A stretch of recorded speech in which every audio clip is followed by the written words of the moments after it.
Shade matching একটা খুব important part যখন আমরা সামনের দাঁতে কোনো রকম রেস্টোরেটিভ প্রসিজার করি।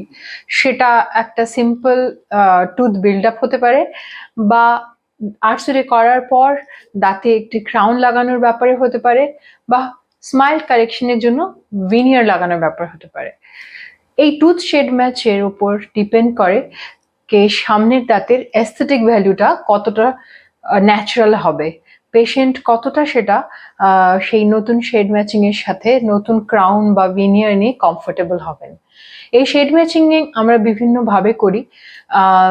ডিফারেন্ট শেড গাইডস আছে যেগুলো ইউজ করা হয়, ফটোগ্রাফির ইউজ করা হয়, আর বিভিন্ন লাইটে, ডে লাইট এবং ঘরের মধ্যে ইনডোর লাইটিং এ, ডিফারেন্ট লাইটিং এনভায়রনমেন্টে আমরা টিথ শেড ম্যাচ করি, যাতে দাঁতের শেড ম্যাচটি একদম ন্যাচারাল দাঁতের মতোই হয়। বয়স্ক ইয়াং একটি মেয়ে, তার সামনের দাঁত পড়ে গিয়ে ফ্র্যাকচার হয়ে যায় এবং রুট ক্যানাল করার পর সেখানে আমরা একটা জিরকোনিয়া বা সেরামিকের ক্রাউন লাগাই, এবং পেশেন্ট ওয়াজ ভেরি হ্যাপি